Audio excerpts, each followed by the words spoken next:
Good morning. Hello, good morning. Are we up? Good. Hello, my name is Jiro Kokuryo. Remember me simply as Jiro. Jiro stands for second son. Okay.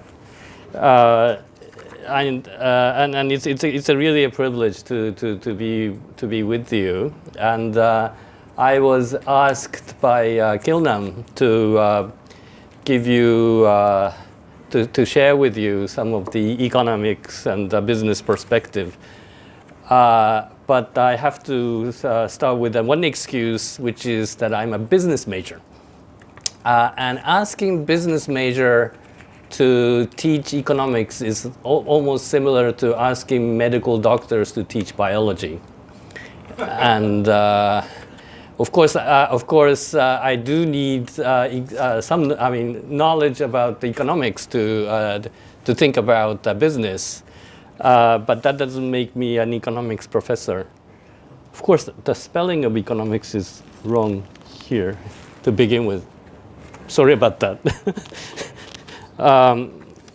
But let me. I'm going to talk primarily from the business perspective with some key economics concepts that perhaps is useful to think about internet governance. So that's sort of the context which I'm talking. Now, of course, being a business major, my typical inclination is to try to promote the use of technology for economic and social goods.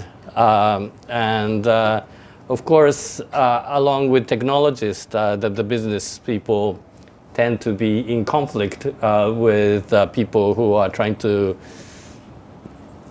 govern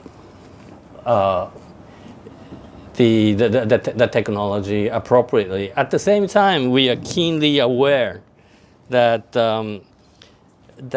in today's environment, there's sort of a cost of making mistakes. I mean, technology is becoming a very significant things for better or for worse, and the cost of making mistakes in designing technology and in designing business models is quite high. And the way I explain about this to technology and business people is that when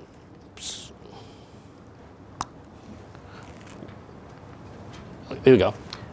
When technology is insignificant, and here's sort of the timeline of technological and the business model development, starting from basic research to prototyping, deployment, and proliferation. When technologies are insignificant, then the cost of making mistakes and going back and redoing things is relatively low. But then, as significance of technology, the impact of technologies become bigger and bigger. Cost of redoing technology and cost of redoing business becomes higher and higher. I mean, had we known internet was going to have such an enormous impact on privacy, we would have designed the internet a little differently 25 years ago. But it's a little too late to talk about that now. I mean, with the proliferation of servers. I don't know how many servers are around, but millions of servers around. The cost of redoing the whole thing becomes very high. So that's the reason why we would like to give feedback. I mean, to promote responsible development of technology and business model, we would like to have sort of the feedback, sort of social feedback to technology and business model development as early in the development process as possible, if we could. But of course, early in the, I understand many of you are technology people, engineers. You do your basic research, not knowing what's going to come out of it. So the cost of difficulties in predicting what the consequence of a certain development, positive and negative impacts, it's hard to predict, and you don't know what's coming. So the cost of communication between the social people who are socially minded and technology and business minded is very high. So that's sort of the trade-off we have. But so that's why I think what's we are trying to do as a community is to come up with a sort of a platform for dialogue to gather multi-stakeholder perspectives early in the technology development, and develop methodology to build and operate the platform. In the business school terminology, we're talking about front loading the feedback. In the business school setting, we were talking about how the people in the storefront, or the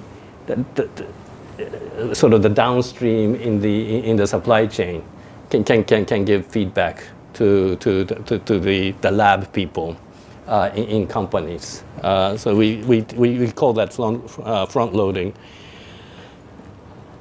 But how to do this is a challenge. And in order to make that happen, I think we first need to develop models to understand how information technology, or technology in general, but let's focus on information technology for this time. How information technology and social systems interact with each other. It's not simple. The way things affect each other, it's not one way. It's probably interactive. And then there's such complexity that it's very hard to predict what happens. So many scholars in the field of management have been studying how innovation was originally created, how it spread, how things did happen or did not happen, what were the unanticipated outcome, and those things. So this academically, this is a deep field. But anyway, to make the whole thing simple, we want and one addition is that there are things human beings can design and things human beings cannot design. Many of the outcomes cannot be designed. So then there are, so both of them, please note that I've termed this both in terms of artifacts, that things human being can design. And I gave you example that I'm researching on right now, is that we're talking about technology like sensor networks, or you can call it IoT. But then there are some business model kinds of things like sharing economy. And we know these two are sort of related, but then we need to understand how.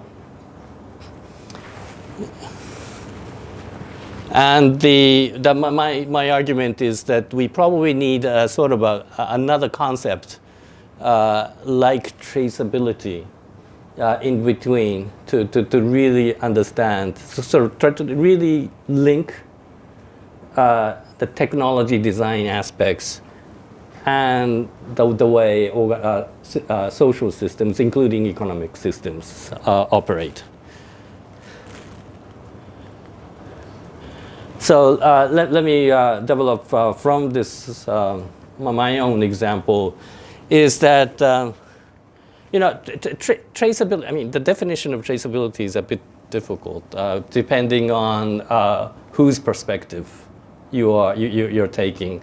But for this time around, what I'm trying to do, because of my background, research background, is any suppliers of products or services.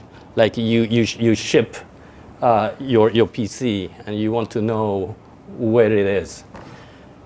Historically, when PC was standalone, you could not locate the location, or you cannot. You weren't able to monitor how it's operating. Now, because everything is connected, that you almost expect most of your PCs will be online. Now you can start tracing, for better or for worse, tracking where your products went. And you realize when you come to this notion of traceability, you come to realize that it didn't happen overnight, that it happened gradually, and then it created business models along the way. Like, of course, initially when internet came, we were talking about computers being connected, not things yet, right? But even then, you could start tracing individual users' behaviors on not social yet, individually. Who purchased what, when, kind of things.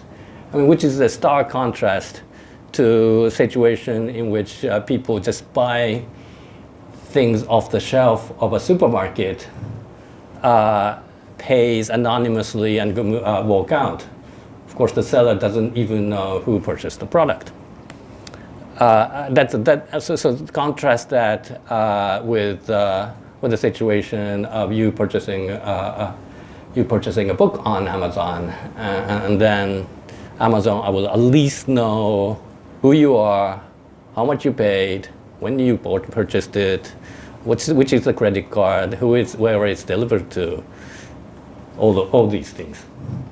Okay, so I mean that's very different from somebody purchasing a book out of the shelf of a physical bookstore. Okay, so that's what I mean. So and then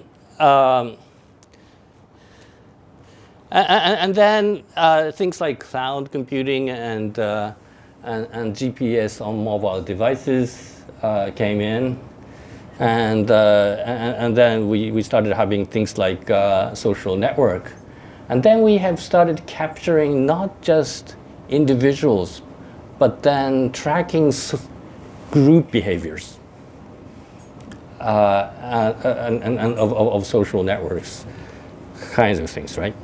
And then we can so that's around when things like target marketing started happening. You both know you know both the behavior of individuals or a behavior of groups that shares certain attributes. So each time with this, I know I'm telling a horror story, but let me stick with the history for the time being, okay? And then we are now entering this IoT world, in which not just people logged onto computers, but then everything is connected. So and then we started talking about things like sharing economy. I mean, if you didn't know where your product went, it becomes very difficult to lend or rent these things, or even lease these things, right? If people can simply walk away with the product you provided, then it's very difficult to lend things. But then if you know where the product went, and if you know who brought it, and if you know the whereabouts of the person, and if you know the bank account of these persons, or take ransom their credit record, then it becomes easier to lend things. So so you can see. I mean, the other way around, the way to look at it was, I mean, can you realize sharing economy without traceability? You can, right? So this is, we see how the development of enabling technologies creating new business models, and then the point that I'm trying to make is that sort of the interim concepts like traceability. We're basically talking about sensor networks. We're basically talking about business models, but having a sort of a mediating concepts like traceability, or what I call change drivers, helps understand the relationship between technologies and social systems, including economic systems. Of course, we know that this advance in traceability has created a huge economic value. We don't want to deceive ourselves by simply saying it only created bad things. It created a lot of good things too. That people use it because it's convenient. I mean, it's much easier to walk in the streets of Bangkok with Google telling me where to go, right? But then we all know it created serious privacy concerns, and we want to be able to identify the significance of technologies and its implication on social welfare, and try to give feedback appropriately as early in the process as possible. But who could have predicted this? It's really very difficult, I know.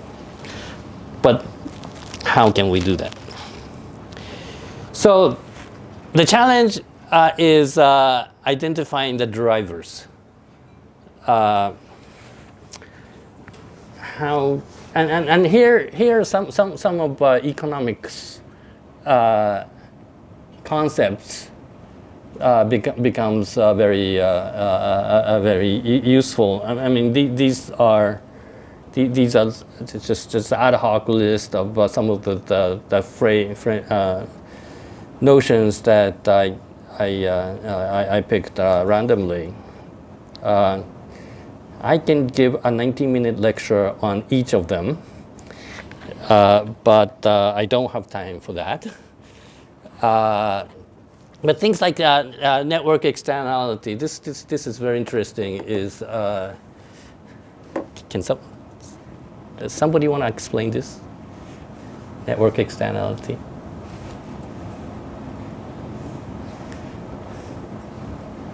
Network externality. You mentioned network externality. Yes.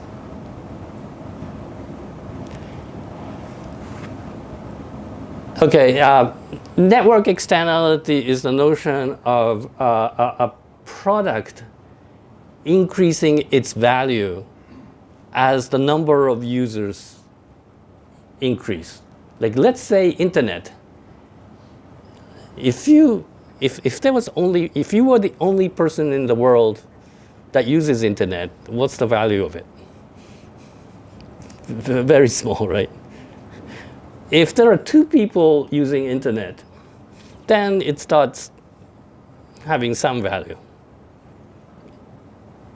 But if there are three users of internet, now instead of just one additional, I mean, think about the links it creates.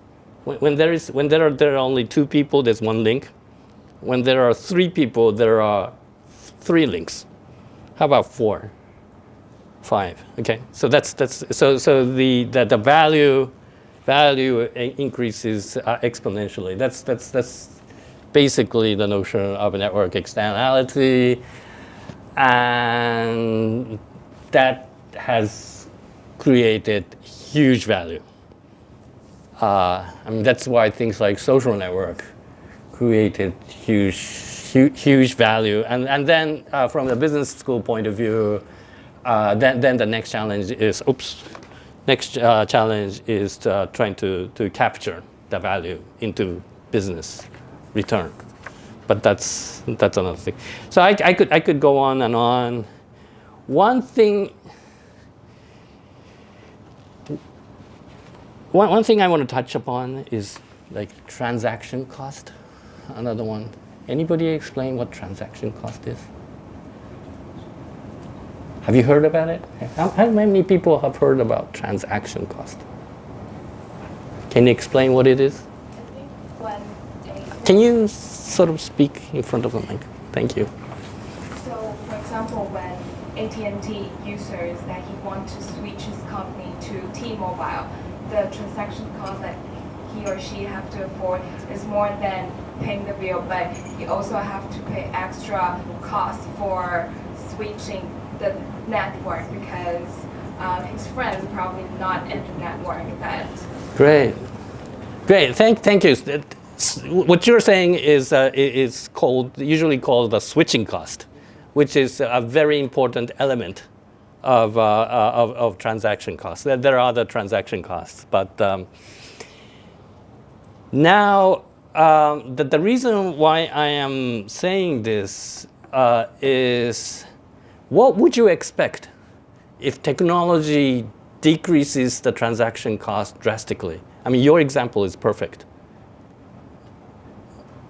If the cost of switching is lowered drastically by an appearance of technology, what would you expect to happen?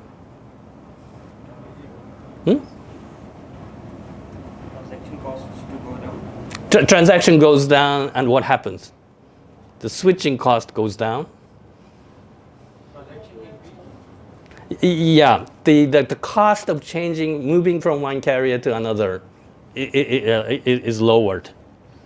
Then you will have a very fluid market, right? People switching, hopping over all the time. Okay.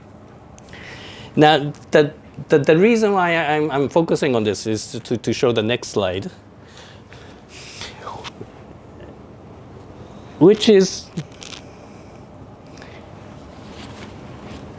I remember very clearly when at the dawn of e-commerce,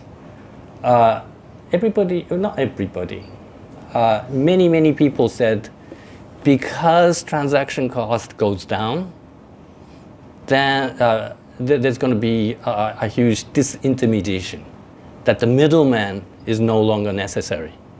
You search for the original provider of suppliers, and consumer can purchase directly, and which eliminates the fat middle margin that consumers are forced to pay. You see the logic? See the logic. But then, if that's really true, Amazon wouldn't exist.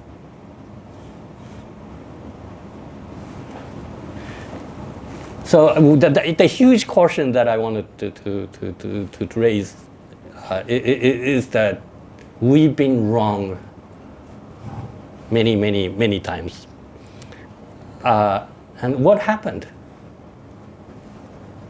I mean, why do we need Amazon? Why aren't we purchasing from books, publishers direct, or computer manufacturers direct, or why do we need Amazon?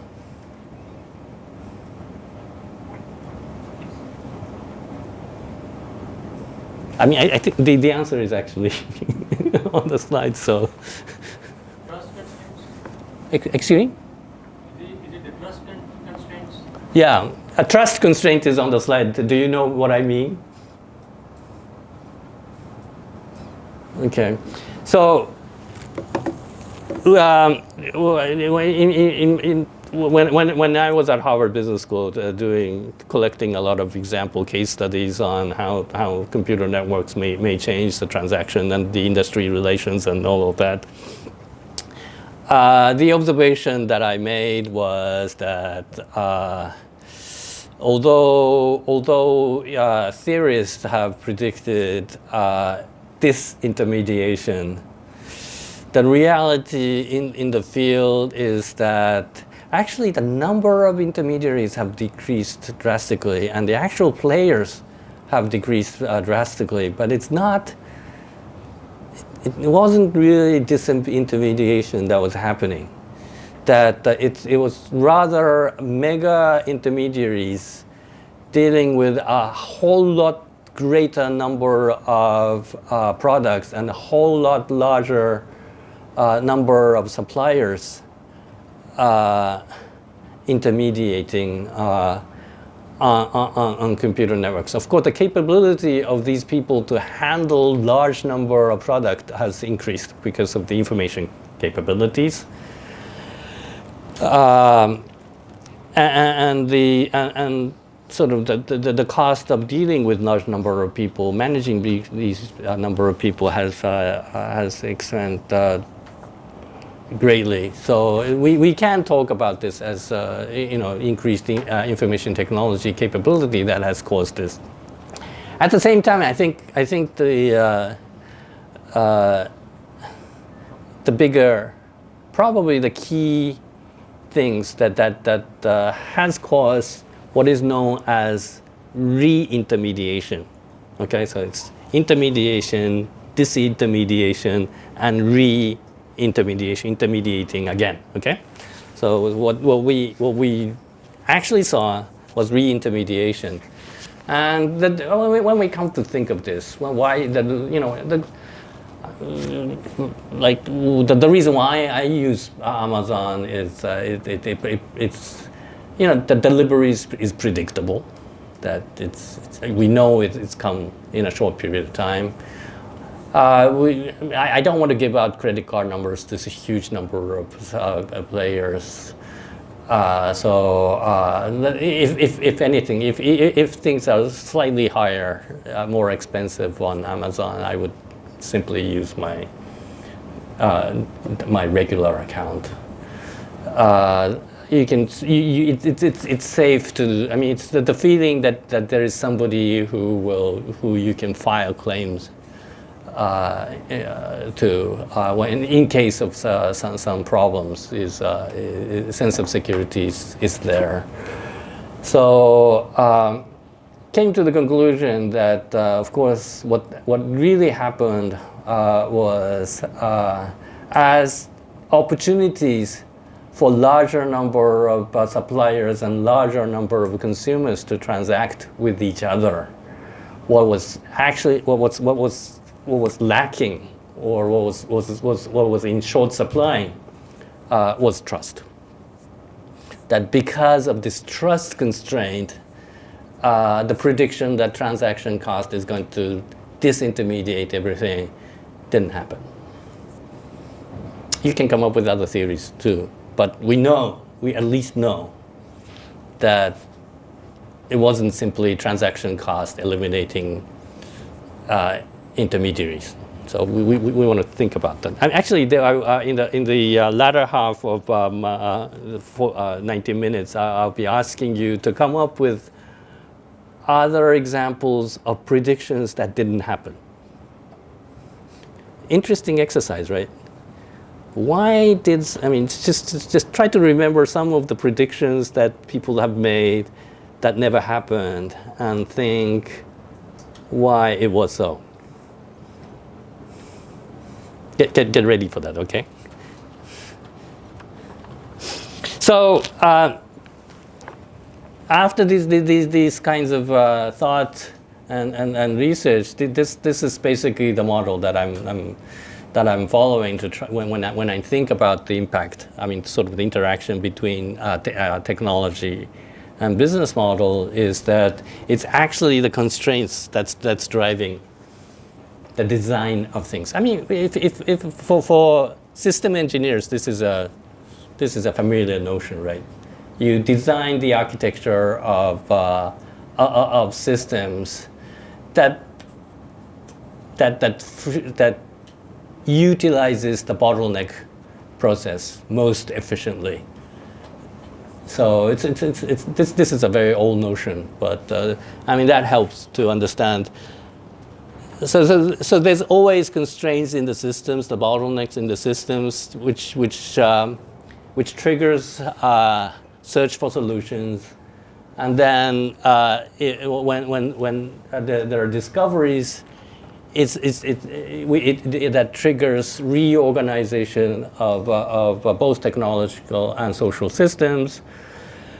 But then, of course, as soon as one issue is resolved, it usually creates other imbalances in societies. I mean, human beings are basically very greedy and never satisfied.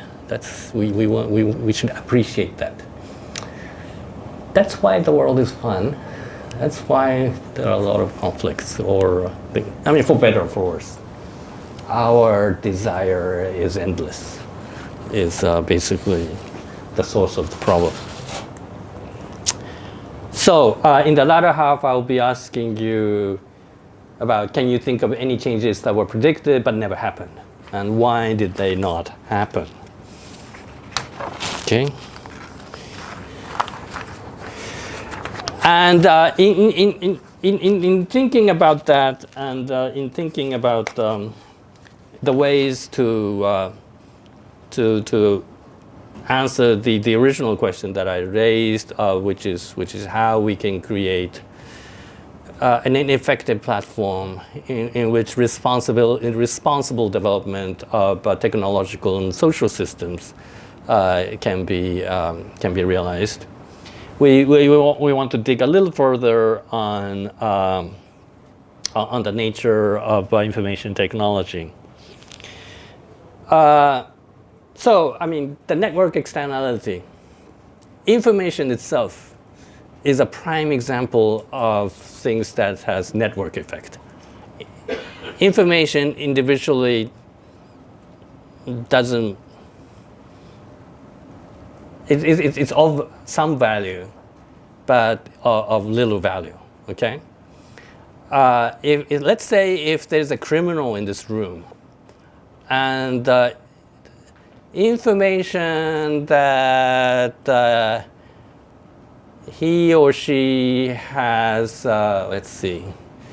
is wearing glasses, is of certain value, but limited because there are how many with glasses. But if there's another information that that criminal is wearing a red shirt,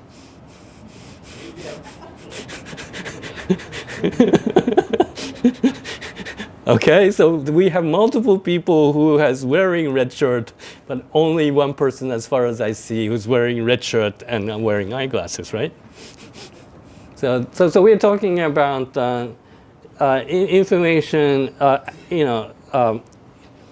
increasing its value as when it's combined with other pieces of information. I mean, that's why the cloud computing and big data and artificial intelligence. I mean, all of these things. I mean, profiling has been around many years, right? And we didn't think too seriously about it.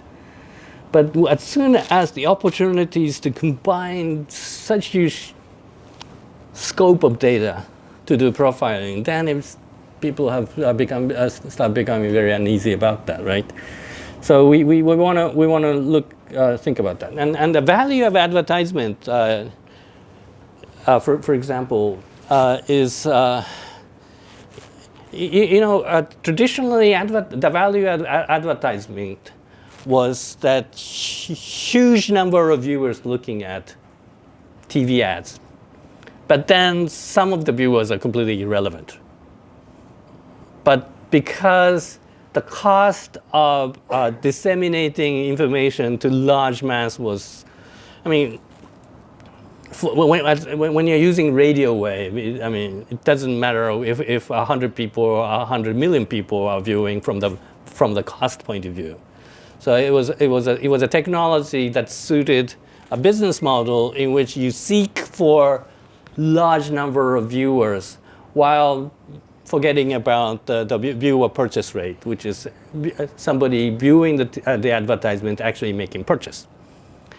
But of course, now when the top page of Yahoo was competing against TV ads, even if top page of Yahoo had 5 million viewers per month, like a major sport event like Super Bowl in US gets 20 million viewers in 1 hour, kind of thing. So it was no competition. But then it's when target marketing, like AdSense, started kicking in, which brought in a different kind of business model, in which you seek for, rather than the number of viewers, you seek for the viewer purchase rate. So when you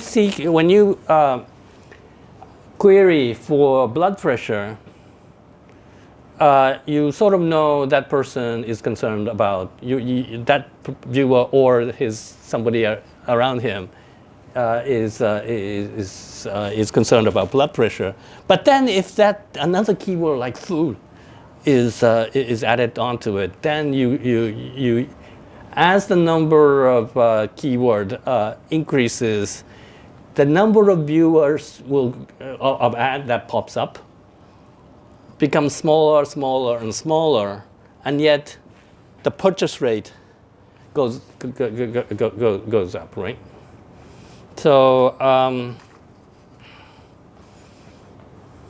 and of course now we're talking about deep learning creates value by finding relationships among seemingly unrelated information, and this seemingly unrelated information is another thing that's very important. And of course, I will come back to that. And the technologies. So in that context, what technology does is to change where, when, and how information connect. I started my own. I wrote my doctoral thesis on supply chain management, but that was back when the just the single dimension. 5 more minutes. Yeah, thanks. What is called the point of sale system, the barcode, the simple barcode, has really revolutionized the supply chain. Meaning that before that, retailers didn't have a way to really capture what's selling and what's not, because in the cash register, with consumers lining up, the amount of information they could record was limited. They would record the category, whether it's food or whether it was clothes or something, and then they will record the amount. The inventory control was really by looking at the shelves. But barcode has allowed retailers to, in our world, what is known as the stock keeping unit, by a product that's given same symbol is called stock keeping unit. By stock SKU by SKU, they could record each individual transaction. That's what the point of sales systems have done. That has really moved the power of merchandising, what's selling and what's not, what to plan for the next season, the power to the retailers. This is basically the Walmart story, okay? And since I don't have I can give a 90-minute lecture simply on this, but I'm going to skip. And the spatial information, of course, is very important because it gives huge opportunity for unrelated objects, relationship, what is seemingly unrelated relations. I mean, this is a slide. I mean, this is person A and person B, who everybody thinks is a total stranger. But if we know if this person, the location of this person along the timeline, and another person's location along the timeline, and it crosses, same time, same place, with a bottle of champagne, that probably is. It probably means that these two people are personally close, okay? And so by recording dimensionally whereabouts of all objects, one can find relationships in seemingly unrelated objects. That's why we should consider location information as a very sensitive information. I mean, traditionally that. Yeah, so that which raises very difficult questions of how to define sensitive information. So this is another topic that I'm going to. So having heard all of this, what do you think is the key driver, or key drivers, that will make changes in the next decade? One caution before I close is that probably we are talking about a very complex system or very chaotic system in which outcome is unpredictable. That I mean, of course, we begin by started thinking about how to predict so that technologists and business model designers can execute responsible design. But at the same time, we should assume things are not predictable. So so how are we going to do it? I only have 30 seconds. I'm not going to answer. You are going to answer. Okay. In view of the emergent nature of IT and society interaction, how can we nurture effective dialogue between technologists and social and humanities scientists? I'm sorry, I'm not going to answer this myself, so you can. So I only have 1 second. I'm concluding. Bingo. Thank you.